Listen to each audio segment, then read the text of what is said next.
Hi viewers, ನಮಸ್ತೆ ಎಲ್ರಿಗೂ. ಈಗ ನೀವು ನೋಡ್ತಾ ಇರುವಂತಹ ಗಿಡ ಇದು ಅರಿಶಿನ ಗಿಡ. ಅರಿಶಿನ ಗಿಡ ನಮ್ಮ ಅಡುಗೆ ಮನೆಯಲ್ಲಿ ಒಂದು ಮಸಾಲೆ ಪದಾರ್ಥ ಮಾತ್ರ ಅಲ್ಲ, ಇದು ಒಂದು ಅದ್ಭುತವಾದಂತಹ ಔಷಧಿಯ ಗಿಡ. ನಮ್ಮ ಭಾರತೀಯ ಸಂಸ್ಕೃತಿನಲ್ಲಿ ಇದಕ್ಕೆ ವಿಶೇಷವಾದಂತಹ ಸ್ಥಾನ ಇದೆ. ಅರಿಶಿನವನ್ನು ಭಾರತೀಯ ಕೇಸರಿ ಅಂತಲೂ ಕೂಡ ಕರೀತಾರೆ. ಇದನ್ನು ಪೂಜೆ, ಅಡುಗೆ ಮತ್ತು ಸೌಂದರ್ಯವರ್ಧಕವಾಗಿಯೂ ಕೂಡ ಉಪಯೋಗಿಸ್ತೀವಿ.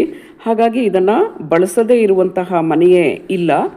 ಅಡಿಗೆಗೆ ಒಳ್ಳೆ ಬಣ್ಣ ಬರಬೇಕು ಅಂತ ಅಂದರೆ ಅಲ್ಲಿ ಅರಿಶಿನ ಇರಲೇಬೇಕು. ಇವತ್ತು ನಾನು ಈ ಅರಿಶಿಣದ ಬಗ್ಗೆ ಮಾಹಿತಿಯನ್ನು ಕೊಡ್ತಾ ಇದ್ದೀನಿ. So welcome back to my channel. ಅರಿಶಿಣದಲ್ಲಿ ಸಾಕಷ್ಟು ಹೆಲ್ತ್ ಬೆನಿಫಿಟ್ಸ್ ಇದೆ. ಇದರಲ್ಲಿ ಇರುವಂತಹ ಕರ್ಕ್ಯುಮಿನ್ ದೇಹದ ರೋಗ ನಿರೋಧಕ ಶಕ್ತಿಯನ್ನು ಬಲಪಡಿಸುತ್ತೆ. ಇದರಲ್ಲಿ ಆ್ಯಂಟಿ ಬ್ಯಾಕ್ಟೀರಿಯಲ್ ಮತ್ತು ಆ್ಯಂಟಿ ವೈರಲ್ ಗುಣಗಳು ಇದೆ. ಮೆಟಬಾಲಿಸಮನ್ನು ಹೆಚ್ಚಿಸ್ಬಿಟ್ಟು ದೇಹದ ಕೊಬ್ಬು ಕಡಿಮೆ ಮಾಡಲು ಕೂಡ ನೆರವಾಗುತ್ತೆ.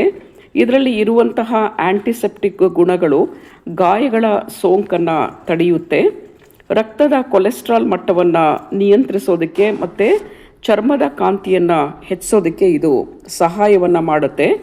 ಇದು ಪ್ರಬಲವಾದಂತಹ ಆ್ಯಂಟಿ ಆಕ್ಸಿಡೆಂಟ್ಸ್ ಮತ್ತು ಉರಿಯೂತ ನಿವಾರಣಾ ಕ್ರಮವನ್ನು ಅರಿಶಿಣ ಹೊಂದಿರೋದ್ರಿಂದ ಇದು ಬಹಳ ಕಾಯಿಲೆಗಳಿಗೆ ಇದು ಮೆಡಿಸಿನ್ ಆಗಿ ಕೆಲಸವನ್ನು ಮಾಡುತ್ತೆ.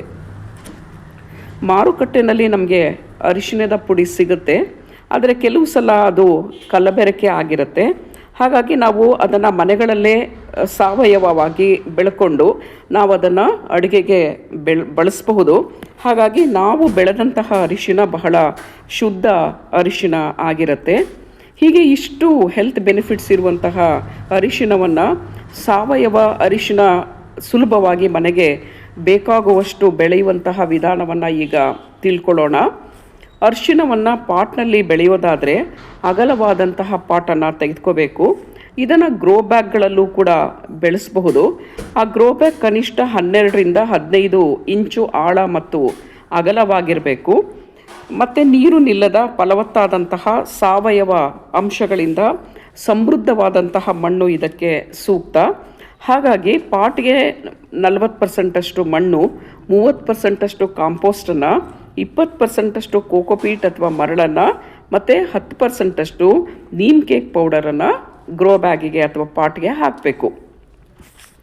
ಅರಿಶಿಣವನ್ನು ಪಾಟ್ಗೆ ಮೇ ಅಥವಾ ಜೂನ್ ತಿಂಗಳಲ್ಲಿ ಹಾಕಿದ್ರೆ ಒಳ್ಳೆಯದು.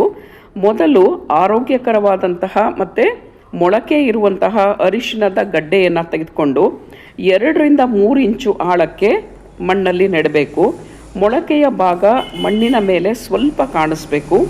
ನೆಟ್ಟ ತಕ್ಷಣ ಅದಕ್ಕೆ ನೀರನ್ನು ಹಾಕಿ ಮಣ್ಣು ಸ್ವಲ್ಪ ಒಣಗಿದಾಗ ಮಾತ್ರ ನೀರನ್ನು ಹಾಕಬೇಕು. ನೀರು ಪಾಟ್ನಲ್ಲಿ ನಿಲ್ಲದ ಹಾಗೆ ನೋಡ್ಕೋಬೇಕು ಮತ್ತು ನಿಯಮಿತವಾಗಿ ಗಿಡಕ್ಕೆ ನೀರನ್ನು ಹಾಕ್ತಾ ಇರಬೇಕು. ಪ್ರತಿದಿನ ಅರಿಶಿಣಕ್ಕೆ ಕನಿಷ್ಠ 4ರಿಂದ 6 ಗಂಟೆಗಳ ಕಾಲ ನೇರ ಬಿಸಿಲು ಬೇಕು. ಈ ಗಿಡಕ್ಕೆ ಏನೋ ಹೆಚ್ಚು ಫರ್ಟಿಲೈಸರ್ ಏನೋ ಹಾಕಬೇಕಾಗಿಲ್ಲ. ತಿಂಗಳಿಗೆ ಒಂದು ಸಲ ಮಾತ್ರ ಯಾವುದಾದ್ರೂ ಆರ್ಗ್ಯಾನಿಕ್ ಗೊಬ್ಬರವನ್ನು ಹಾಕಬೇಕು. ಆದರೆ ರಾಸಾಯನಿಕ ಗೊಬ್ಬರಗಳನ್ನು ಈ ಗಿಡಕ್ಕೆ ಬಳಸಬೇಡಿ. 2 ತಿಂಗಳಿಗೊಮ್ಮೆ ಮಣ್ಣಿನ ಮೇಲ್ಭಾಗವನ್ನು ತುಂಬಿಸ್ತಾ ಇರಬೇಕು. ಗಿಡವನ್ನು ಮಲ್ಚಿಂಗ್ ಮಾಡಬೇಕು. ಇದು ತುಂಬ ಇಂಪಾರ್ಟೆಂಟು. ಯಾಕಂತ ಹೇಳಿದ್ರೆ ಮಣ್ಣಲ್ಲಿ ಕಳೆ ತುಂಬ ಕಡಿಮೆ ಆಗುತ್ತೆ ಮಲ್ಚಿಂಗ್ ಮಾಡಿದ್ರೆ. 15 ಮತ್ತು 20 ದಿನಗಳಲ್ಲಿ ಮೊಳಕೆ ಕಾಣಿಸುತ್ತೆ. ಮಳೆಗಾಲದಲ್ಲಿ ಪಾಟ್ಗೆ ಅಥವಾ ಗ್ರೋ ಬ್ಯಾಗಿಗೆ ನೀರು ನಿಲ್ಲದಂತೆ ಮತ್ತು ಬೀಳದಂತೆ ನೋಡ್ಕೋಬೇಕು. 7ರಿಂದ 9 ತಿಂಗಳಲ್ಲಿ ಗಿಡದ ಎಲೆಗಳು ಹಳದಿಯಾದಾಗ ಮತ್ತು ಅದು ಒಣಗಲು ಆರಂಭವಾದಾಗ ಅದು ಕೊಯ್ಲಿಗೆ ಸಿದ್ಧವಾಗಿರುತ್ತೆ. ಗಿಡಕ್ಕೆ ಕೀಟ ಸಮಸ್ಯೆ ಏನಾದರೂ ಬಂದರೆ ನೀಮ್ ಎಣ್ಣೆ ಮತ್ತು ಸೋಪ್ ಸಲ್ಯೂಷನನ್ನು ಮಿಕ್ಸ್ ಮಾಡಿಬಿಟ್ಟು ಗಿಡಕ್ಕೆ ಸ್ಪ್ರೇಯನ್ನು ಮಾಡಬೇಕು.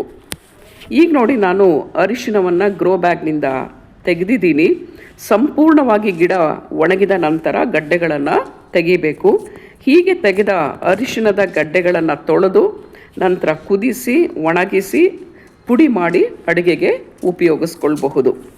ಹೀಗೆ ಯಾವುದೇ ಹೆಚ್ಚು ಶ್ರಮ ಇಲ್ಲದೇ ನಾವೇ ಆರ್ಗ್ಯಾನಿಕ್ ಅರಿಶಿಣವನ್ನು ನಮ್ಮ ಮನೆಗಳಲ್ಲಿ ನಾವು ಬೆಳೆದು ಉಪಯೋಗವನ್ನು ಮಾಡಿಕೊಳ್ಬಹುದು. ನೋಡಿದ್ರಲ್ಲ ಫ್ರೆಂಡ್ಸ್, ಹೇಗಿದೆ ನಾವು ಅರಿಶಿಣವನ್ನು ಆರ್ಗ್ಯಾನಿಕ್ ಆಗಿ ಬೆಳೆಯೋದು. ನಿಮಗೆ ಇಷ್ಟ ಆಯಿತು ಈ ವಿಡಿಯೋ ಅಂತ ಅಂದ್ಕೊಂಡಿದ್ದೀನಿ. Thanks for watching. Happy terrace gardening.